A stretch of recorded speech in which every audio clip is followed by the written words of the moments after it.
રીતની વાત કરો છો તદ્દન ખોટી વાત હું નથી માનતો. પરસોત્તમભાઈ સોલંકીએ જે ધોકાની વાત કરી છે એ ધોકા ઉલાળવાની વાત કેમ કરી અને કોના માટે કરી? કાયદાનું કામ કરતું હોય ને તો જ જયરાજ અંદર ગયો હોય, નકર જયરાજ અંદર જાય નહીં. અને તમે ચેલેન્જ સ્વીકારો છો તો પરસોત્તમભાઈ તમને કીધું હશે ને કે ભાઈ ચેલેન્જ સ્વીકારી લે.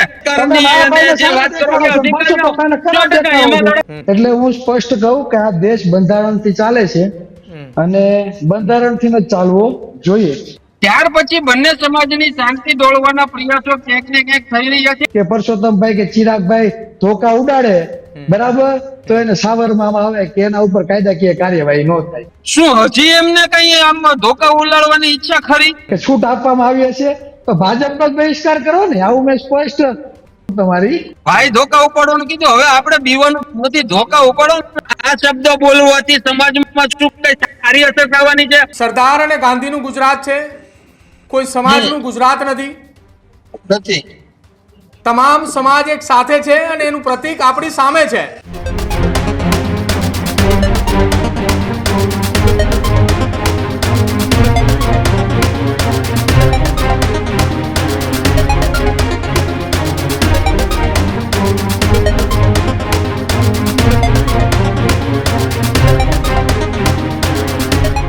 નમસ્કાર, આપ જોઈ રહ્યા છો ન્યૂઝ રૂમ ને આપની સાથે હું છું પ્રદીપ. આજે ચર્ચા એ બગદાણા વિવાદની કે જે આજ ઘટના બની એને 31મો દિવસ છે. 29 ડિસેમ્બરના રોજ એક ઘટના બને છે અને ઘટના બન્યાની બાદ સતત એ ઘટનાની અંદર ચર્ચાઓમાં રહેવાનું પાછળનું એકમાત્ર કારણ કે પીડિત નવનીત બાલદિયાના એક આરોપ અને આરોપ હતા કોળી સમાજના આગેવાનોએ એ નવનીત બાલદિયાની સાથે રહી અને એમ પણ કહ્યું હતું કે પીડિત નવનીત બાલદિયા જેમના નામ પર આરોપ લગાવી રહ્યા છે એ માયાભાઈ આહિરના દીકરા જયરાજ આહિર ઉપર આરોપ હતા. અંતે તેની ધરપકડ પણ થઈ, પરંતુ આ વિવાદ એ થોભવાનું નામ નથી લેતું. થોડા સમય પહેલા ચર્ચાઓની અંદર એક એવી વાત હતી કે સમાજના ધર્મગુરુઓ, સમાજના આગેવાનો અને રાજકીય પક્ષના નેતાઓ આ ઘટનાનું સમાધાન કરાવી શકશે, પણ એ સમાધાનની ચર્ચાની વચ્ચે ક્યાંક આ વિવાદ વધુ વેગતો હોય એવું લાગી રહ્યું છે. સોશિયલ મીડિયાના માધ્યમથી કોળી સમાજના આગેવાન કે જેઓ સતત બગદાણાના આ નવનીત બાલદિયાને ન્યાય અપાવવા માટે છેક સુરતથી અવાજ ઉઠાવતા હતા એવા ચિરાગ ઝાલાએ ગતરોજ એક ચેલેન્જ આપી અને ચેલેન્જ આહિર સમાજના આગેવાનોને આપી. જો કે એની પહેલા પરસોત્તમ સોલંકીનું એક નિવેદન આવ્યું હતું અને આખી વાતને લઈને હવે સોશિયલ મીડિયાના માધ્યમથી સોશિયલ મીડિયાની અંદર એક વોરની શરૂઆત થઈ હોય એવું લાગી રહ્યું છે. બંને આગેવાનો સાથે વાત કરવી છે. એક તરફ કોળી સમાજમાંથી ચિરાગ ઝાલા છે, બીજી તરફથી આહિર સેનાના ગુજરાત પ્રદેશના કોર કમિટીના સભ્ય કેતન વાણિયા છે. આ બંને સાથે ચર્ચા કરવી છે કે કેમ આ વિવાદનો અંત આવવો જોઈએ કે કેમ નહીં, અને વિવાદનો અંત લાવવા શું કરવું પડશે કે પછી આ જ રીતે સોશિયલ મીડિયાના માધ્યમથી વિવાદ થશે. બંને મહેમાનોનું પહેલાં તો ન્યૂઝ રૂમમાં ખૂબ ખૂબ સ્વાગત છે. ચિરાગભાઈ, સૌથી પહેલાં તમારી પાસે આવવું છે. પરસોત્તમ સોલંકીએ નિવેદન આપ્યું અને એ નિવેદન બાદ આહિર સેનાનો એક પત્ર આવે છે.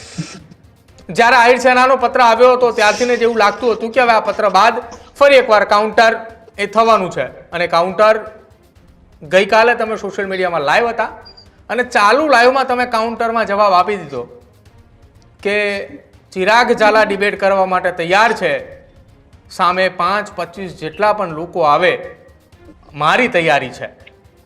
શું હવે આપણે આ વિવાદને એવું ના કહી શકીએ કે હવે બસ અહીંયા થોભો? જે ન્યાયની માંગ સાથે તમે નીકળ્યા હતા, તમારા નિવેદનો પણ સોશિયલ મીડિયાની અંદર ખૂબ વાયરલ થયા હતા, તમને પણ ખબર છે, અમે તો જોયા પણ છે. આ વિવાદને આપણે એવું ના કહી શકીએ કે જયરાજ આહિરની ધરપકડની માંગ હતી એ થઈ ચૂકી છે, તો હવે વિવાદ અહીંયા પૂરી કરીએ. હવે તમે અને બધા જ લોકો એ ન્યાયપાલિકા ઉપર ભરોસો રાખે કે ભારતનું લોકતંત્ર કે દેશ છે અને ન્યાય પ્રણાલી જે ન્યાય કરશે એના ઉપર સૌએ વિશ્વાસ રાખવાનો. તમે સુંદર મજાની વાત કરી ન્યાયતંત્ર અને ન્યાયપાલિકાની. એટલે અમે તો સમાનતામાં માનવાળા વ્યક્તિ છે. વિવાદ મોટું સ્વરૂપ ક્યારે બને છે કે જ્યારે એકા બીજા તરફથી નિવેદનો આવતા હોય ને ખાસ કરીને જે સમાજનું નેતૃત્વ કરતા હોય, જેને સમાજ ઓળખતો હોય, જેની કોઈ નામ ના હોય, બરાબર, તે લોકો નિવેદન આપે, બરાબર, તે પછી સોશિયલ મીડિયાના માધ્યમથી, ન્યૂઝ મીડિયાના માધ્યમથી જે વાતાવરણ બને છે અને વિવાદ ઓછો થવાનું નામ નથી લેતું, બરાબર. એટલે હું સ્પષ્ટ કહું કે આ દેશ બંધારણથી ચાલે છે અને બંધારણથી જ ચાલવો જોઈએ. પરસોત્તમભાઈ જે નિવેદન આપ્યું, એ નિવેદનમાં તમે જો એમાં કોઈ સમુદાયનું નામ લીધું નથી. તેણે એવું કીધું કે અહીંયા મારે કોઈના મત માગવા માટે કે આવ્યો નથી, બરાબર. અને બીજું એ કે જો આ રીતે અન્ય અત્યાચાર થાય તો અમારે ધોકા પણ ઉપાડવાની મારી તૈયારી છે. એ પહેલા તમે જો માયાભાઈનું પણ નિવેદન હતું. માયાભાઈ પણ પોતે ભાજપ સાથે જોડાયેલા છે, લોક સાહિત્યકાર છે, ગુજરાત દેશ વિદેશમાં એમની નામના છે, બરાબર. એનો દીકરો પણ ભાજપમાં પ્રમુખ છે. એમણે એક નિવેદન આપ્યું કે હું શ્રીમદ ભગવદ્ ગીતામાં માનું છું એમ, બરાબર. તો ખરેખર એ નિવેદન પણ તમે જોઈ લો એટલે સ્પષ્ટ તમને કહું કે શ્રીમદ ભગવદ્ ગીતાને આપણે જ્યારે વાંચીએ, બરાબર, તો ભગવત ગીતાના અધ્યાય 2 શ્લોક 31 અને 33 એવું કંઈક કહેલું છે કે અધર્મ સામેની લડતમાં યુદ્ધ કરવું પડે એ આપણો ધર્મ છે. અન્યાય, અત્યાચાર અને પાપની સામે કદાચ લડવું પડે ને, બરાબર, તો એ આપણો ધર્મ છે. પણ હાલની વાસ્તવિકતા, દેશ આઝાદ થયો ત્યાર પછી આ દેશ બંધારણથી ચાલે છે. તો બંધારણ એવું કહે છે કે હથિયાર ઉઠાવવા જોઈએ નહીં. તો નિવેદન માયાભાઈ બાજુથી ને આવ્યું છે અને અહીંથી ને આવ્યું છે. કહેવાનો મતલબ એ કાલે જે મેં લાઈવ કીધું એમાં આહિર સેનાના જે મિત્રોને મારે કહેવાનું હતું એ હતું કે આપણે જ્યારે સામાજિક સંગઠનો લઈને ચાલતા હોય, તેનું નેતૃત્વ કરતા હોય, ત્યારે આપણો પ્રયાસ એવો હોવો જોઈએ કે સમાજની મૂળભૂત સમસ્યા માટે, સમાજના સમાનતા માટે, સમાજના હક અધિકારો માટે, સમાજ માટે અવાજ ઉઠાવવો જોઈએ. નહીં કે સમાજના આગેવાનો કોઈ નિવેદન આપી એ પકડી લે કે કોઈ સમાજના આગેવાનોના નિવેદનો લઈ એવડું મોટું વાતાવરણ કરવું જોઈએ, બરાબર. આ દેશ બંધારણથી ચાલે છે અને બંધારણમાં કોઈ એવું કહેતું નથી કે હીરાભાઈ કે પરસોત્તમભાઈ કે ચિરાગભાઈ ધોકા ઉડાડે, બરાબર, તો એને સાવરમાં આવે કે એના ઉપર કાયદાકીય કાર્યવાહી ન થાય. અચ્છા, તો બંધારણમાં એવું પણ લખ્યું છે ચિરાગભાઈ, કોઈ જગ્યાએ ચિરાગભાઈ બંધારણમાં એવું કોઈ જગ્યાએ લખ્યું છે કે કોઈ એવા પદ ઉપર કોઈ વ્યક્તિ બિરાજમાન હોય, રાજ્ય સરકારના મંત્રી છે, ચૂંટાયેલા પ્રતિનિધિ છે, અને એવું તો છે નહીં કે મુખ્યમંત્રી ભૂપેન્દ્ર પટેલની સરકારમાં પહેલી વખત પરસોત્તમભાઈ સોલંકી મંત્રી બન્યા, વર્ષોથી મંત્રી પદ ઉપર યથાવત છે. તો જાહેરની અંદર રાજ્ય સરકારના કોઈ મંત્રી આ પ્રકારનું નિવેદન આપે, ચલો એ બંધારણની અંદર કેટલું યોગ્ય? હાલો, નહીં, બંધારણમાં યોગ્ય જ નથી ને. ધોકા ઉઠાડો બંધારણ કેતું જ નથી ધોકા તમે ઉપાડો. કહેવાનો મતલબ એ છે કે આ દેશ બંધારણથી ચાલે છે, બરાબર. આહિર સેનાનો એક પત્ર હતો, એમાં લખ્યું કે મંત્રી, કેબિનેટ મંત્રી, બરાબર. જો મંત્રી કક્ષાના દરજ્જાના કોઈ નેતાએ સવાલ ઉઠાવ્યો, મારી એક કોર્ટ જોઈ લો તમે કે મેં એમાં સ્પષ્ટ શબ્દમાં કીધું છે કે ખરેખર તમને એમ હોય કે ભાજપના મંત્રીએ અવાજ ઉઠાવ્યો છે, બરાબર, તો એવું પણ આપણે વિચારી શકીએ કે ભાજપ તરફથી ખરેખર આવું હશે એમ કે છૂટ આપવામાં આવી હશે તો ભાજપનો જ બહિષ્કાર કરો ને. આવું મેં સ્પષ્ટ તમારી સાથે બંધારણ વિરોધી કોઈ બી પ્રવૃત્તિ હોય એ આપણે ક્યારે માન્ય કરવી જોઈએ નહીં. પણ માયાભાઈ સ્ટેટમેન્ટ આપે એને આપણે સ્વીકારીએ, પરસોત્તમભાઈ સ્ટેટમેન્ટ આપીએ એને આપણે ન સ્વીકારીએ, એવું કોણે કીધું? તો એમાં મેં કીધું છે હું માયાભાઈના સ્ટેટમેન્ટને વખોડું છું અને ભાઈના પણ સ્ટેટમેન્ટનું હું સમર્થન નથી આપતો, બરાબર. તો કેતનભાઈ ફરી ગયા કે નહીં માયાભાઈ કીધું એ ઓકે છે એમ.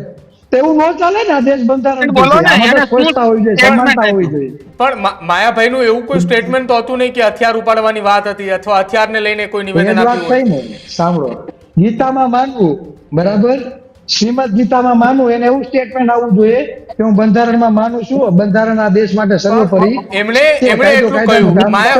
સાંભળો, માયાભાઈ એવું બોલ્યા હતા કે જે થઈ રહ્યું છે બરોબર છે, જે થવાનું છે બરોબર છે, આવું હું નથી કહેવું તો આવું દ્વારકાધીશ કહી રહ્યા છે, બરોબર. હવે આમાં હથિયાર ઉપાડવાની કોઈ વાત નથી, બરોબર. તમે એમ કહો છો કે ગીતાની અંદર માની રહ્યા છે.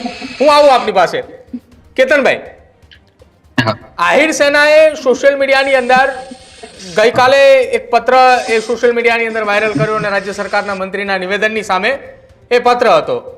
કેમ આહિર સેનાએ પત્ર એ આપવો પડ્યો, કયું કારણ, અને તમે એ ચિરાગ ઝાલાએ જે ડિબેટની ચેલેન્જ આપી હતી એને તમે ઓપન સ્વીકાર પણ કર્યો? જી સાહેબ, હમ સૌ પ્રથમ તો મારા જય દ્વારકાધીશ. હમ આખી મેટલ જે નવનીત બાલદિયા અને ભાઈ જયરાજ આહિરની જે મેટલ હતી, પહેલેથી શરૂઆતમાંથી તમે જોતા આવો હમ કે જ્યારે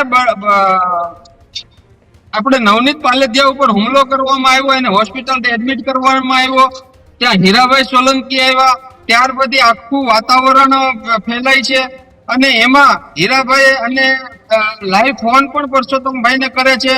ગાંધીનગર જવાની મિનિસ્ટરોને મળવાની વાત કરે છે, મિનિસ્ટરોને મળ્યા, એસઆઈટી ની રચના થઈ, એસઆઈટી એ ખૂબ સરસ કામગીરી કરી અને ક્યાંક ને ક્યાંક જયરાજ આહિરની સળવણી એમને લાગી એટલે એમની ઉપર ફરિયાદ કરી અને એને ફરિયાદ કરી અને એને કોર્ટમાં રજૂ કર્યો, કોર્ટમાં રજૂ કરી અને એને જેલ હવાલે કરવામાં આવ્યો. હમ અહીંયા મેટર ક્લોઝ થઈ જાય છે. હમ કારણ કે જે મુદ્દો હતો નવનીત બાલદિયાનો કે ભાઈ મારે ન્યાય જોઈએ છે, હીરાભાઈ સોલંકી જે વાત કરતા હતા, પરસોત્તમભાઈ જે સોલંકી, ભાઈ તને ન્યાય મળશે, હમ જે ન્યાયની વાત હતી એ મુદ્દો અહીંયા ક્લોઝ. કારણ કે જયરાજ આહિર ને ગુનેગાર સાબિત કરી અને એને જેલ હવાલે કરવો આ મુદ્દો હતો. હમ એટલે જયરાજ આહિર જેલમાં જાય છે એટલે મુદ્દાને આપણે ત્યાં પૂર્ણ વિરામ આપવાનો હોય છે. હમ પણ ત્યાર પછી પરસોત્તમભાઈ સોલંકીનું નિવેદન આવે છે હમ કે મારે જરૂર પડશે ને ત્યાં હું ધોકા પણ ઉપાડીશ. હમ તો મારો પ્રશ્ન એ છે હમ કે પરસોત્તમભાઈ સોલંકી જે મંત્રી છે, હમ જે સમાજના કોળી સમાજના આગેવાન છે, વાતો કરે છે 18 વર્ણને સાથે રાખીને ચાલવાની, એક બાજુ વાતો કરે છે મારે અહીંયા મતની જરૂર નથી, પછી એક બાજુ અલગ વાત કરે છે અને ઈ વ્યક્તિના મોઢામાંથી ધોકા ઉલાળવાની વાત નીકળે તે એ કેટલી યોગ્ય કહેવાય? જ્યારે ચિરાગભાઈ એવું કહે છે કે હું સંવિધાનને માનું છું, હમ બરાબર, તો એનું કહેવાનું એવું છે કે માયાભાઈએ નિવેદન આપ્યું એને હું વખોડું છું. હમ તો માયાભાઈએ જે નિવેદન આપ્યું એ કઈ રીતે ધોકા વખોડે? ઉપાડી લીધા છે ભાઈ, સાંભળો. અરે જયરાજભાઈ તો ઈ ખુલ્લેઆમ ઉપાડી ધોકા લીધા, ઉપાડી એનો લીધા છે. જે ઉપાડી લીધા એને ધોકા કે નથી ઉપાડ્યા એ હું તમે નક્કી નથી કરવાના, એ કોર્ટ નક્કી કરશે. એની ઉપર એફઆરઆઈ થઈ ગઈ છે, ફરિયાદ થઈ ગઈ છે, કોર્ટમાં રજૂ થઈ ગયા છે, જેલ હવાલે વયા ગયા છે, એ આખી મેટર ક્લોઝ છે. હમ ત્યાર પછી બંને સમાજની શાંતિ ડોળવાના પ્રયાસો ક્યાંક ને ક્યાંક થઈ રહ્યા છે. એટલે આહિર સેના ગુજરાત આની અંદર જ્યારે આવી અને આહિર સેના ગુજરાતે જ્યારે સમર્થન જાહેર કર્યું તો સ્પષ્ટ કરીને સમર્થન જાહેર કર્યું કે બંને સમાજની શાંતિ ન ડહોળાય, ક્યાંય બંને સમાજ આમને સામને ન થાય એના માટે આહિર સમાજ. અને આ ભાષાનો ઉપયોગ એને શા માટે કર્યો? શું હજી એમને કઈ આમ ધોકા ઉલાળવાની ઈચ્છા ખરી? તો અમને સ્પષ્ટ કરે કે એ આહિર સમાજ છે. જો એના વિસ્તારમાં આહિર સમાજ રહે છે, હીરાભાઈ સોલંકી મારા વિસ્તારના ધારાસભ્ય છે, હમ તો અમને કોઈ વ્યક્તિગત કઈ વાંધો નથી. પણ જ્યારે જાહેર મંચ ઉપરથી આવા નિવેદનો આવતા હોય, હવે સમાજનો શ્રેષ્ઠ આગેવાન હમ ગુજરાત સરકારના મંત્રી એના મોઢામાંથી જ્યારે ધોકા ઉલાળવાની વાત નીકળતી હોય, મધ્યમ વર્ગ હું સમજે કે ભાઈએ કીધું છે ધોકા ઉપાડો. હમ વાત તમે સમજો કે ભાઈ ભાઈએ કીધું છે, ભાઈ ધોકા ઉપાડવાનું કીધું, હવે આપણે બીવાનું નથી, ધોકા ઉપાડો.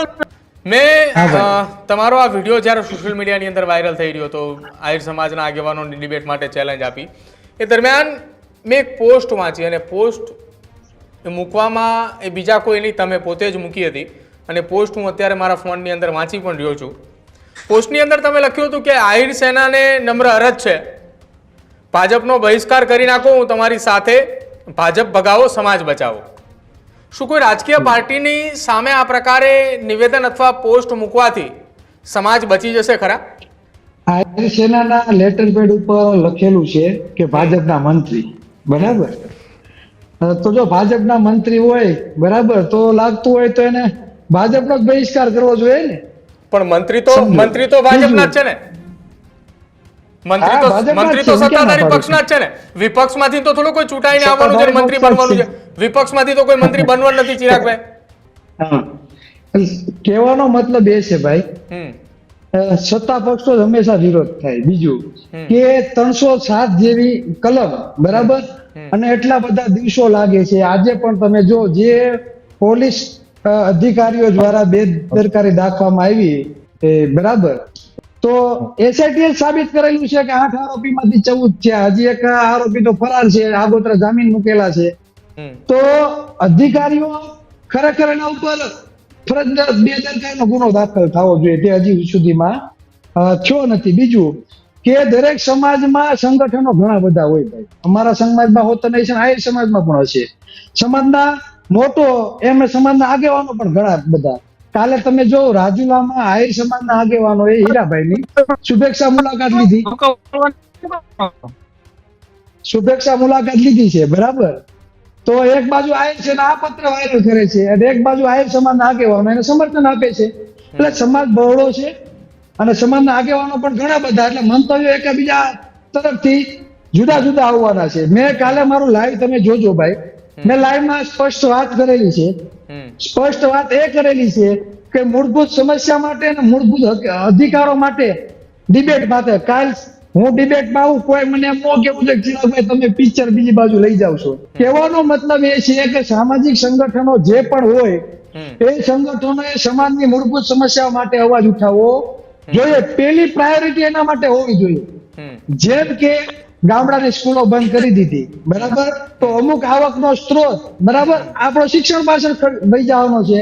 આજે તમે જો રાજકોટમાં 3000 થી વધુ મકાનો પડે છે. એમાં કોળી સમાજના 400 મકાન છે, 200 મકાન આહિર સમાજના છે, 100 થી વધુ માલધારી સમાજના છે. તો ન્યાય આપણે લડવું જોઈએ. એ ન્યાય સ્ટેટમાં તે બાબતમાં માયાભાઈ કેમ એક સ્ટેટમેન્ટ નથી આપતા? કોળી સમાજના કેમ આગેવાનો એક પણ સ્ટેટમેન્ટ નથી આપતા? ખરેખર મૂળભૂત જે સમસ્યાઓ છે, તમે જે બાઇટ જોઈએ છે બહેનોની, આહિર સમાજના એક માળી બોલે છે કે મકાન ચાલો અમે ખાલી કરીએ પણ અમને ભાડે મકાન નથી આપતા. મુસલમાનને તો ઠીક, આહિરને પણ નથી આપતા. એમ કોળી સમાજના બેન પણ બોલે છે અમને પણ નથી આપતા. ઘણા બધા તમે વિડીયો જોશો. મૂળભૂત સમસ્યા માટે આપણે એને સપોર્ટ કરવાનો છે, ત્યાં લડવાનો છે. જે ગેરરીતિઓ થાય છે, મૌખિક ઇન્ટરવ્યુમાં ગેરરીતિઓ થાય છે, તો આહિર સમાજને નુકસાન છે, કોળી સમાજને પણ નુકસાન છે. ચિરાગભાઈ આવું તમારી પાસે તમે કીધું કે જે સત્તાધારી પક્ષ છે એનો જ વિરોધ થવો જોઈએ, અને સત્તાધારી પક્ષનો વિરોધ થશે એની પાસે જ માંગ કરવાની હોય. એ સ્વાભાવિક છે, કોઈ પણ સમાજ હોય એ પોતાની માંગ લઈને હંમેશા સત્તાધારી પક્ષ પાસે જાય છે. તમે જ્યારે આ સ્ટેટમેન્ટ તમારા સોશિયલ મીડિયા ઉપર મૂક્યું કે આવો આહિર સમાજ આપણે સાથે મળીને ભાજપને ભગાવીએ અને સમાજ બચાવીએ, સમાજમાંથી કોઈ આગેવાન અથવા સમાજના કોઈ ચૂંટાયેલા પ્રતિનિધિએ તમને ફોન કરીને કીધું કે ચિરાગભાઈ કેમ આ પ્રકારનું સ્ટેટમેન્ટ આપો છો? કેમ કે નવનીત બાલદિયાને ન્યાય અપાવવા માટે સૌથી વધુ ભારતીય જનતા પાર્ટીના ધારાસભ્ય, સૌથી વધુ ભાજપના નેતાઓ એ ગાંધીનગરની અંદર મિટિંગ કરવા ગયા હતા, અને મિટિંગ બાદ એસઆઈટીની રચના થઈ હતી, એ તમને પણ ખ્યાલ છે. હું તમને સ્પષ્ટતા કરી દઉં પ્રદીપભાઈ, હાલ હું કોઈ રાજકીય પક્ષ સાથે જોડાયેલો નથી, અને ચિરાગ ઝાલાને કોઈ ભાજપનો આગેવાન ફોન કરે નિવેદન સ્ટેટમેન્ટ આપે એવું આપણું છે નહીં. તમે આની પહેલાના પણ સ્ટેટમેન્ટ મારા જોઈ લેજો. અમે તો અમારા સમાજના આગેવાનો હોય અને બંધારણ ઉપરની વાત હોય ને સમાજને ક્યાંય અન્યાય થતો હોય, અસમાનતા લાગતું હોય સરકાર તરફથી, બરાબર, તો હંમેશા આપણે અવાજ ઉઠાવ્યો છે, બરાબર. અમે હંમેશા સમાનતાની વાત કરી છે. યોગ્ય અવસર, બરાબર, અને યોગ્ય સમાનતા જ્યારે સત્તા પક્ષ તરફથી બધાને મળતી ના હોય, બરાબર, એને લીધે પછાત સમાજ વધુમાં વધુ પછાત થઈ રહ્યો છે. સરકારને કહેવાનો મતલબ એવો છે, તમે એમ કીધું ને કે ચિરાગભાઈ લખ્યું કે ભાજપનો બહિષ્કાર કરો, હું તમારી સાથે. તો સરકારની પહેલેથી જ એવી નીતિ હોવી જોઈએ કે જે નવનીતભાઈ ઉપર હુમલો થયો, બરાબર, તો આ ઘટનાનું એટલું મોટું વાતાવરણ થયું છે, બરાબર, તો આ ઘટનાનું રિઝલ્ટ માત્ર 4-5 દિવસમાં કે વહેલામાં વહેલી તકે આવી જાય તેવો પ્રયાસ સરકાર તરફથી અને પોલીસ પ્રશાસનને કહેવું જોઈએ કે તમે તાત્કાલિક આનો નિર્ણય આપો. હજી તો પોલીસ પ્રશાસનના અધિકારીઓ બેદરકારી દાખવી છે, એના ઉપર ગુના દાખલ નથી થયા. વિચાર કરો, હજી એસઆઈટી હજી પૂછપરછ કરે છે. એક આરોપી તો બહાર રખડે છે, એના તો કોર્ટમાં જામીન અરજી આગોતરા મૂકેલા છે. એટલે કહેવાનો મતલબ એ છે કે જે ઘટના બને છે તો તાત્કાલિક એનો નિર્ણય આવે, બરાબર. એમાં મહેનત સરકારે કરવાની હોય, સરકાર ઓર્ડર કરે ને ભાઈ. પણ એમ નથી તો તમે જે રીતની તમે જે તમે જે ચિરાગભાઈ વાત કરો છો એ મારી વાત તમે જે રીતની વાત કરો છો એ તદ્દન ખોટી વાત હું નથી માનતો. મારો પ્રશ્ન છે ધોકાનો કે પરસોત્તમભાઈ સોલંકી એ જે ધોકાની વાત કરી છે એ ધોકા ઉલાળવાની વાત કેમ કરી અને કોના માટે કરી? મારો પ્રશ્ન એ નથી. જો કાયદા ઉપર જો ખરેખર કાયદા ઉપર ભરોસો હોય તો કાયદાનું કામ કરતું હોય ને તો જ જયરાજ અંદર ગયો હોય, નકર જયરાજ અંદર જાય નહીં. પણ કહેવાનો મારો મતલબ એવો છે ચિરાગભાઈ કે તમે જે વાત કહો છો કે માયાભાઈ વાતને હું તદ્દન વખોડું છું. આપણે લાઈવ ડિબેટમાં બેઠા છીએ તો તમે મને એમ કહો કે એને કયો અપશબ્દ વાપર્યો. એ આપણે પરસોત્તમભાઈ સોલંકીએ તો ધોકા ઉલાળવાની વાત કરી, એ તો કોઈ વ્યાજબી વાત નથી. વ્યાજબી વાત હોય તો મને એમ કહી દો કે વ્યાજબી વાત છે. એને કોઈ વ્યાજબી વાત તો કરી નથી, પણ એને જે મેસેજ સમાજની અંદર વાયરલ કર્યો છે આનેથી સમાજને કેટલું નુકસાન થાય છે. સંવિધાનને તમે માનો છો તો હું એમ માનું છું. હું સંવિધાનને નથી માનતો અને ભાગવત ગીતા નહીં માનું છું. પણ કહેવાનો મતલબ એ છે કે જો સંવિધાનને અને ભાગવત ગીતાને તમે માનતા હો તો મારો ખાલી તમને એટલો જ પ્રશ્ન છે. તમે એમ કહો છો કે માયાભાઈએ જે નિવેદન આપ્યું એને હું વખોડું છું, એ વાત તદ્દન ખોટી છે. હા, એને ખોટું બોલ્યો હોત અને એને કઈ એવું નિવેદન આપ્યું હોત તો અમે એને વખોડ. પ્રશ્ન અમારો આહિર સેના ગુજરાતનો પ્રશ્ન એટલો જ છે કે પરસોત્તમભાઈ સોલંકી કે જે રાજ્ય કક્ષાના જે લેવલના મંત્રી, સમાજના આગેવાન, 18 સમાજને હારે રાખીને ચાલવાની વાતો કરવા વાળા આ વ્યક્તિના માંથી આ શબ્દો કેટલાક અંશે યોગ્ય છે? આ શબ્દો બોલવાથી સમાજમાં શું કઈ સારી અસર થવાની છે? કાલ સવારે નાનો માણસ મતદાન રોડે નીકળશે, ભાઈએ કીધું ધોકા ઉપાડો, અને આ બાલદિયા ઉપર જે હુમલો થયો છે એની HIT ની રચના થઈ. પોલીસ ખાતાએ સારું એવું કામ કર્યું છે. ક્યાંક ને ક્યાંક શંકાના દાયરામાં જયરાજ આહિર છે તો એને અરેસ્ટ કરી અને કોર્ટમાં રજૂ કરીને જેલ હવાલે મોકલી દીધો. તો આ બધું પત્યા પછી શું નિવેદન આપવાની જરૂર પડી છે? અને ધોકા ઉલાળવાની વાત કરવાની શું જરૂર પડી છે? અને જો ધોકા ઉલાળવાની વાત કરતા હોય, ન્યાયની વાત કરતા હોય તો હમણાં જ તો ઓલું વિહાળિયા કયું ગામ છે ત્યાં ઓલા ખેડૂતોને પકડીને અંદર નાખી દીધા ન્યાય અપાવવા. 70 વર્ષની માવડીઓના હાથ પગ ભાંગી નાખ્યું હોવાની અંદર ઓલા નિરમા ફેક્ટરી આંદોલનમાં.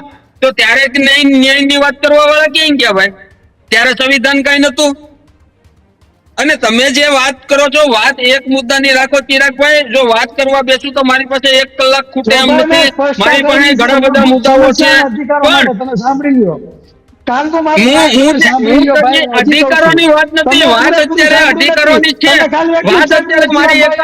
અને તમે ચેલેન્જ સ્વીકારો છો તો પરસોત્તમભાઈ તમને કીધું હશે ને કે ભાઈ ચેલેન્જ સ્વીકારી લે અને જવાબ આપી દે, એવું તમને પરસોત્તમભાઈ કીધું હોય છે ને?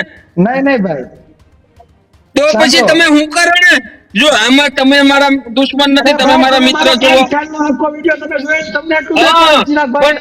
વાત એ નથી. તમે જે માયાભાઈ આહિરની વાત કરો છો એના શબ્દો વખોડો છો તો એને હું ખરાબ કીધું? તમને પ્રશ્ન મૂળભૂત સમસ્યા અને મૂળભૂત અધિકારો માટેની વાત કરું એટલે તમે એમ કહો છો કે લડતા જોઈએ છીએ. મૂળભૂત પ્રશ્ન, મૂળભૂત અધિકાર માટે તો બધા લડતા જોઈએ છીએ. પ્રશ્ન અત્યારે આ છે, આજે બાલદિયાની વાત કરી છે તમે, નવનીત બાલદિયાને લઈને જે મેસેજો વાયરલ, આ બે સમાજ વચ્ચે શાંતિ ફેલાવવાને બદલે અશાંતિના પ્રયાસો થાય છે, વાત એની છે, વાત બીજી નથી. અને તમે વાત કરો છો અધિકારની, જે વાત કરો છો અધિકારનો 100% એમાં લડવી જોઈએ, એમાં અમે તમારી સાથે છીએ અધિકાર માટે. પણ વાત એ ધોકાની છે, ધોકા ઉલાળવાની જે વાત થઈ છે ત્યાં અમારો પ્રશ્ન સીધો પરસોત્તમભાઈ સોલંકી, હીરાભાઈ સોલંકીને છે ને અમારે જવાબ એની પાસેથી જોતો. અમારે નથી ચિરાગ ઝાલા પાસેથી જવાબ જોતો કે નથી બીજા કોઈ આગેવાન પાસેથી જવાબ જોતો. કેતનભાઈ એક મિનિટ. ચિરાગભાઈ, નવનીત બાલદિયા વાળી ઘટનામાં આજે 31મો દિવસ છે. આ ઘટના બન્યા બાદ આવનારી સ્થાનિક સ્વરાજ્યની ચૂંટણીમાં કોળી સમાજમાંથી કોઈ નવો રાજકીય નેતા ઉભો થતો એવું નથી લાગતું તમને? થઈ ગયું. સાંભળો, તમે મહુવા હું જયારે ગયો ને ત્યારે પણ મેં સ્પષ્ટતા કે ચિરાગભાઈ કે એ બધું માની નથી લેવાનું. આ કુદરતે આપણે બુદ્ધિ આપી છે, કેટલું સાચું છે અને કેટલું ખોટું છે. હું એવું નથી કહેતો કે સ્થાનિક સ્વરાજ્યની ચૂંટણીમાં ચિરાગ ઝાલા એ ચૂંટણી લડશે. આ તો હું ખાલી એવું કહી રહ્યો છું કે કોળી સમાજમાંથી બીજા ઘણા બધા છે ને સમજો નવનીત બાલદિયાની ઘટના બની એ બાદ કોળી સમાજના કેટલા નેતાઓ કેટલા આગેવાનો બહાર આવ્યા. કોઈ એક તો એવું કહેશે ને કે મેં નવનીત બાલદિયાને ન્યાય અપાવવા માટે હું મેદાને ઉતર્યો હતો, ફોટા વિડીયો બતાવશે ને એમ કહેશે કે જો હું ગયો તો ન્યાય મળ્યો છે. કોઈ કહેશે તો કયા પ્રકારનો જવાબ ચિરાગ ઝાલાનો હશે? આમાં જે પણ લોકોએ નાનામાં નાની જેને મહેનત કરી ને, તાલુકા કક્ષાએ આવેદન પત્ર આપ્યા, મીટિંગો કરી, મહુવા ગયા છે, ખબર અંતર પૂરતા, આ દરેક સહભાગી છે એમાં. આમાં કઈ ચિરાગ ઝાલાનો શ્રેય જતો નથી. અને તમે મારું સ્ટેટમેન્ટ તમે જોઈ લેજો મહુવાનું, મેં તો ત્યાં પણ લગી કીધું કે આંદોલન કરવાની જરૂર નથી. આપને મહદઅંશે એવું લાગે છે કે જે સરકારમાં આપને અન્ય અત્યાચાર થાય છે. હવે હું તમને કહું કે પોલીસ પ્રશાસનને મારવાનો પણ અધિકાર નથી, બરાબર, ને ગાળ દેવાનો પણ અધિકાર નથી. તમે પણ જાણો છો પ્રદીપભાઈ, હું પણ જાણું છું. તો રાજ્યના ગૃહમંત્રી જેવું કહે છે વરઘોડો તો નીકળશે, ટ્રક જૂજ જ છે. તો કેટલા અંશે યોગ્ય છે સમજો. તમે જ પોલીસ પ્રશાસનને કાયદા વિરુદ્ધ જવાની પરમિશન આપો છો, એવા નિવેદનો આપો છો, બરાબર, તો આ સરકારમાંથી બધું ચાલે છે. તો એ કેમ કોઈ વિચારતું નથી? ગૃહમંત્રીને કેટલા લોકો સવાલ કરે છે, બોલો. અચ્છા, હવે મારે એક સવાલ તમને કરવો છે. ચિરાગભાઈ, તમે એમ કીધું મહુવાની અંદર જઈને તમે કહી દીધું, નહીં, તમે એવું કહી દીધું કે મહુવાની અંદર જઈને તમે આવ્યા એટલે તમે એવું કીધું કે ત્યાં હવે હું ચૂંટણી નહીં લડું. હવે મારે એક ખાલી સવાલનો જવાબ જોઈએ છે. 29 ડિસેમ્બરની મોડી રાત્રે નવનીત બાલદિયા ઉપર હુમલાની ઘટના બની. એ ઘટનાથી આજની તારીખ 30 જાન્યુઆરી 1 મહિનો અને ઉપર 1 દિવસ થયો છે. આખી ઘટના બન્યા પછી ભાવનગર વિસ્તારની અંદર 2 જગ્યા ઉપર હત્યાની ઘટના બને છે. બંને જગ્યા ઉપર કોળી સમાજના યુવકની હત્યા કરે છે. કેમ એ વખતે સમાજના કોઈ આગેવાન કે ચૂંટાયેલા પ્રતિનિધિ એ પરિવારની મુલાકાતે ન ગયા? તે જગ્યાએ લીગલી તેના ઉપર ફરિયાદ પણ થયેલી છે અને ચોક્કસપણે એના ઉપર કાર્યવાહી પણ થઈ છે. જયારે નવનીતભાઈની જે ઘટના હતી તેમાં પોલીસ પ્રશાસનના અધિકારીઓ દ્વારા અજાણ્યા શખ્સો બરાબર, ટૂંકમાં પોલીસ પ્રશાસન દ્વારા પૂરતી તપાસ કરવામાં આવી નથી અને તાત્કાલિક પીઆઈ ના નિવેદન ઉપર ડીવાયએસપી નિવેદન આપી દીધું કે અહીંયા માયાભાઈ કે એના દીકરાનો કોઈ પણ જાતનો હાથ નથી. અને એ અમે સાબિત નથી કર્યું તો એસઆઈટી ની ટીમે સાબિત કરી દીધું. 8 માંથી 14 આરોપી થયા, બરાબર, અને આ બધું આપણી સામે છે, બરાબર. એટલે જે ઘટના હોય એમ કહે છે કે ફલાણી હમણાં જાઓ તમે ઉનાની કોઈ ઘટના છે એમાં 3 આરોપી કોડીના દીકરા છે લગભગ, હું કદાચ ભૂલતો ન હોય તો, બરાબર. તો એના ઉપર કાયદેસરની કાર્યવાહી થઈ છે. તો કાયદેસરની કાર્યવાહી થઈ છે, બરાબર. પછી ત્યાં કઈ હો કરીને કઈ અહીંયા તો ચોક્કસપણે પોલીસ પ્રશાસન દ્વારા અન્યાય કરવામાં આવ્યો છે ભાઈ. એટલે અવાજ ઉઠાવવો પડે. જો અવાજ ન ઉઠાવ્યો હોત તો એ પડીકું વળી ગયું હોત, બરાબર. ભાજપમાં હવે એવું માનો છો મોટા સાહિત્યકાર છે તો એને સાવરવાના એવું થોડું ચાલે ભાઈ. કાયદો તો બધા માટે સમાન છે. હવે એવું માનો છો કે નવનીત બાલદિયાને જે સમાજે ન્યાયની મુહિમ ઉપાડી હતી એ સમાજને અને નવનીત બાલદિયાને હવે ન્યાય મળ્યો છે, આપ માનો છો? હા, 100%, કેમ નહીં. તો હવે આ ઘટનાની અંદર આગળ આ પ્રકારે આપણે ચર્ચા ન કરવી પડે એકને એક વાત ઉપર, કેમ કે આપણે રાજ્યની અંદર જીવી રહ્યા છીએ કે જ્યાં સરદાર વલ્લભભાઈ પટેલ, મહાત્મા ગાંધીની ભૂમિ, જ્યાંથી દેશની આઝાદીની વાત થતી હોય ને આપણે એક સમાજના મુદ્દા ઉપર આપણે ચર્ચા કરવી પડે, 2 સમાજના આગેવાનોને આપણે સાથે ચર્ચા કરવી પડે. ચર્ચાની અંદર, ડિબેટની અંદર એક એવી મુદ્દો, એક એવી ઘટના કે જેમાં પીડિતને ન્યાય મળ્યો છે, જેની ઉપર આરોપ લાગતો તો એ આજે વ્યક્તિ જેલની અંદર છે. તો હવે આ મુદ્દાને અંત લાવવા માટે અથવા આ મુદ્દાને અહીંયા જ રોકવા માટે શું કરવું પડે? હું કહું કે કેતનભાઈ પાસે જાઓ. પહેલા તમે બોલો, પછી કેતનભાઈ પાસે હું જઉં છું. પહેલા તમે બોલો. જયરાજ આરોપી તપાસના આધારે આરોપી જાહેર કર્યો, અત્યારે જેલ એન્ટ્રી છે, બરાબર. હવે એને સજા આપવાનું કામ ન્યાયતંત્રનું છે, નથી કોળી સમાજનું કે નથી આહિર સમાજનું. એટલે આપણે ન્યાયતંત્ર ઉપર વિશ્વાસ રાખવો પડે. બીજું કે જે પોલીસ પ્રશાસનના અધિકારીઓએ ફરજ ઉપર બેદરકારી એ દાખવી છે, બરાબર, અને કદાચ આમાં તાત્કાલિક ન્યાય કદાચ ના મળે તો કોર્ટ મેટર છે, સમાજની લીગલ ટીમ છે એ પુરાવા રજૂ કરશે, બરાબર. અને પુરાવાના અંતે એ કોર્ટ મેટરના ન્યાયતંત્રને એવું લાગશે કે આરોપી છે તો એના ઉપર લીગલી ગુના દાખલ થશે, બરાબર. એટલે હું તમારા સોશિયલ મીડિયાના માધ્યમથી, તમારા ન્યૂઝ ચેનલના માધ્યમથી એ કોળી સમાજના પણ મિત્રો અને આહિર સમાજના પણ મિત્રોને હું 2 હાથ જોડીને મારી નમ્ર અરજ છે કે સમાજ વચ્ચે વૈમનસ્ય ન ફેલવાય, બરાબર. એની કાળજી આપણે જ રાખવી પડે. અને જે સામાજિક સંગઠનો હોય, આહિર સમાજમાં હોય કે કોળી સમાજના, તો આ સામાજિક સંગઠનોએ સમાજની મૂળભૂત સમસ્યા માટે, સમાજના હક અધિકારો માટે, સમાજના આરોગ્ય માટે, સમાજના શિક્ષણ માટે, સમાજના યોગ્ય બજેટ માટે, સમાનતા માટે અને યોગ્ય અવસર માટેની લડત લડવી જોઈએ સાથે મળી, બરાબર. પણ જ્ઞાતિ વચ્ચે વૈમનસ્ય ના ફેરવાય, બરાબર. એનું આપણે સાથે મળીને બધાએ ધ્યાન રાખવું પડે. અને મને તમારી વાત ખૂબ ગમી. આની પહેલા પણ તમે કીધું હતું ને અત્યારે પણ તમે કીધું છે. ખરેખર સમાજમાં કંઈક સારો સંદેશો જવો જોઈએ. અને આ જે ઘટના છે, બરાબર, એ શાંતિપૂર્ણ રીતે પૂર્ણ થાય, કાયદાનું કામ કરે એવી જ આશા, બરાબર, હું આ ગુજરાતના તમામ નાગરિકો પાસે પણ આશા રાખું છું, બરાબર. આજ મારો છેલ્લો અને અંતિમ મારા શબ્દો. જય સંવિધાનભાઈ. કેતનભાઈ, શું માનો છો, આ ઘટનાનો અંત કેવી રીતે આવવો જોઈએ અને શું એ સમાધાનની અંદર, બેઠકની અંદર કોને લાવવા જોઈએ કે જેના કારણે બંને સમાજ એકબીજાની સામસામે ન આવે, સોશિયલ મીડિયા ઉપર ઊભી થયેલી આ વોર એ બંધ થઈ જાય? પહેલા તો છે ને કે આખી મેટર ક્લોઝ થઈ ગઈ. જયરાજને જેલ એન્ટ્રી થઈ ગઈ. એસઆઈટીએ બહુ સરસ કામ કર્યું. ક્યાંક ને ક્યાંક શંકાના દાયરામાં જયરાજ આવ્યા એટલે એમને કોર્ટમાં રજૂ કરી અને એને જેલ એન્ટ્રી આપી દીધી. એટલે ત્યાં જ પહેલા પ્રથમ તો મેટર ક્લોઝ થઈ જાય છે. કારણ કે એ આખી મેટર કોર્ટમાં જતી રહી છે. હવે એ નક્કી કોર્ટને કરવાનું હોય છે કે એને આરોપી જાહેર કરવો કે નિર્દોષ જાહેર કરવો, કારણ કે એ બધું સબૂત ઉપર હાલતું હોય છે. એટલે ત્યાર પછીના જે સમાજના આગેવાન કોઈ એવું નિવેદન આપે ને, ત્યારે આ બંને સમાજની અશાંતિ ફેલાવાના ચાન્સીસ વધારે વધે છે. કારણ કે આ બધું પતી ગયા પછી પરસોત્તમભાઈ સોલંકીએ જે નિવેદન આપ્યું કે ભાઈ જરૂર તો સમાજ માટે હું ધોકા પણ ઉપાડીશ, તો જરૂર એ મારા માનવા પ્રમાણે યોગ્ય નથી. કારણ કે રાજ્ય સરકારના મંત્રી અને કોળી સમાજના આગેવાન, ધારાસભ્ય. કેતનભાઈ, આપણે અંત તરફ જઈ રહ્યા છીએ. હું તમને એ વાત પૂછી રહ્યો છું કે આ ઘટનાનું સમાધાન કેવી રીતે થવું જોઈએ? સમાજના આગેવાનો, સમાજના શ્રેષ્ઠીઓ અને સાધુ સંતોને સાથે રાખીને જો સમાધાન કરવું હોય તો શક્ય ખરું આ ઘટનાનું? જો શક્ય બધું જ છે, શક્ય કોઈ વસ્તુ છે નહીં. ખાલી બંને સમાજે સામસામા બંને, જો આ મેટલ સમાજની તો હતી જ નહીં. પહેલી વાત તો હું તમને એ સ્પષ્ટ કરી દઉં, આ સમાજની મેટલ બનાવવામાં આવી છે.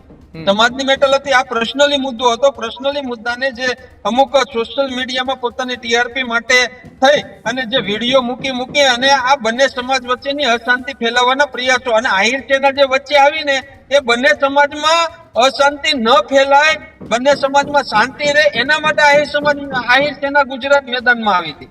આહિર સેના ગુજરાત કઈ બે સમાજને બગાડવા વાળી સેના નથી. નામ આહિર સેના છે, પણ આહિર સેનાના કામ બંને સમાજની ક્ષમતા, બંને સમાજની એકતા, બંને સમાજની અંદર કઈ રીતે જે ભૂતકાળની અંદર જો હરેક વિસ્તારની અંદર કોળી સમાજ છે, આહિર સમાજ છે, અન્ય સમાજ છે, 18 વરણ છે, એ બધા જ સમાજની એકતા કઈ રીતે જળવાઈ રહે ને એવા પ્રયાસો કર્યા છે. એટલે મારું ખાલી જો આમાં કઈ છે નહીં, સમાધાન જ છે.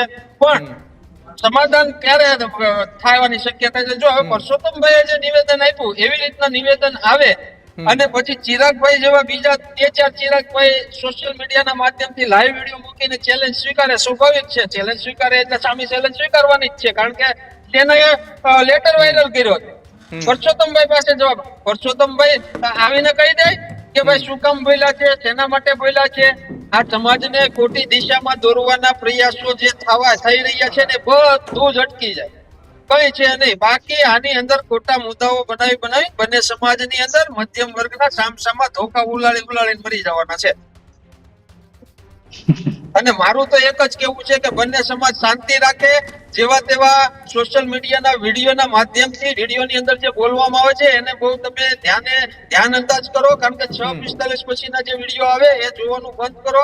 કારણ કે આ જે ઘટના ઘટી છે એની અંદર 100% એસઆઈટીએ મહેનત કરી છે. જયરાજને પણ શંકાના દાયરામાં લઈ અને જેલ એન્ટ્રી કરાવી દીધી છે. તો ત્યાર પછીનું તો જે પણ કઈ થાય છે ને એ અયોગ્ય થાય છે. સમાધાન છે જ તે, આનું બીજું કઈ છે જ નહીં. બિલકુલ. આ બંને આગેવાનો છો અને ભૂતકાળની અંદર પણ અમે એક અપીલ કરી હતી ને આજે પણ આ બંને આગેવાનોની હાજરીની અંદર હું ફરી એકવાર અપીલ કરી રહ્યો છું હા જી સરદાર અને ગાંધીનું ગુજરાત છે, કોઈ સમાજનું ગુજરાત નથી. નથી. તમામ સમાજ એક સાથે છે અને એનું પ્રતીક આપણી સામે છે કે ગુજરાતની અંદર વિશ્વની સૌથી ઊંચી પ્રતિમા કે જેને ભારતને એક બનાવ્યો છે એની પ્રતિમા એ ગુજરાતની અંદર છે. મહાત્મા ગાંધી આપણા ગુજરાતના છે અને આપણે એ જ ગુજરાતની અંદર રહીને જો એક સમાજની એક વ્યક્તિને ન્યાય અપાવવા માટે સમાજ આવ્યો, એ ખૂબ સરસ વાત છે કે સમાજ એ વ્યક્તિને ન્યાય અપાવવા માટે આગળ આવ્યો છે, કે સમાજ કોઈ નાનામાં નાના માણસને ન્યાય અપાવવા માટે આગળ આવે છે તો એ ખૂબ મોટી વાત કહી શકાય સમાજ માટે ને સમાજની એકતા માટે. પણ એકતા અને અખંડિતતા આપણે એ પણ જોવી પડશે કે આપણા ગુજરાતની અંદર એક સમાજ નથી, આપણા ગુજરાતની અંદર 18 સમાજ છે. એ 18 વર્ણના લોકો માટે આપણે રહેવાનું છે. દરેક સમાજની પોતાની વાત છે, દરેક સમાજને પોતાના સમાજ ઉપરની એક ગર્વની વાત છે. ક્યારેય કોઈ સમાજ એકબીજાની સામે ન આવે. અને એક વખત આપણા મુખમાંથી બોલાયેલું એક વાક્ય એ બોલાઈ ગયા પછી એ પાછું નથી આવવાનું. એ જો પાછું નથી જ આવવાનું તો બોલતા પહેલા પણ આપણે એક વખત વિચારતા રહીએ કે હું જે વાક્ય બોલું છું એ વાક્ય મારા મુખમાંથી નીકળ્યા બાદ કોઈ સમાજ તો સામસામે નહીં આવે ને. મારા બોલાયેલા વાક્ય બાદ સમાજની અંદર એવું તો કોઈ ઝેર નહીં ફેલાય ને કે જાણે બે સમાજ કોઈ એક ઘટનાને લઈને આમને સામને આવી જશે ને ઘટના એક તરફ રહી જશે. આજે આપણે નવનીત બાલદિયાની ઘટના ઉપર ચર્ચા કરી રહ્યા છીએ, પરંતુ હવે આ ઘટનાની અંદર નવનીત બાલદિયા કોઈ જગ્યાએ છે જ નહીં. હવે વાત એ નિવેદનો ઉપર આવી રહી છે. આ બંને મહેમાનો જોડાયા, બંનેનો ખૂબ ખૂબ આભાર છે. આશા રાખીએ છીએ કે સમાજની અંદર એક સંદેશો ફેલાવીએ કે આપણે એક છીએ અને આપણે ગુજરાતને એક રાખવાનું છે. તો ગુજરાતની અંદર 29 ડિસેમ્બરના રોજ બનેલી એ ઘટના જેની ચર્ચા સતત ચાલી રહી છે. પહેલા પણ ન્યૂઝરૂમે અપીલ કરી હતી ને આજે પણ ન્યૂઝરૂમ ગુજરાતે અપીલ કરી રહ્યું છે કે આ ગુજરાત ગાંધી અને સરદારનું ગુજરાત છે. આ ગુજરાત એ એકતાનું એક પ્રતીક છે, જેમણે અખંડ ભારતના શિલ્પી એ સરદાર વલ્લભભાઈ પટેલ કે જેમની સૌથી ઊંચી પ્રતિમા એ આપણા ગુજરાતની અંદર છે, તો આપણને ગર્વ હોવું જોઈએ કે જે સરદારે દેશને એક કર્યા હતા. તો આપણને ગર્વ પણ હોવું જોઈએ કે અમે સરદારના ગુજરાતમાં રહી રહ્યા છીએ. અમે ક્યારેય જુદા નહીં પડીએ અને અમે હંમેશા એક રહીશું.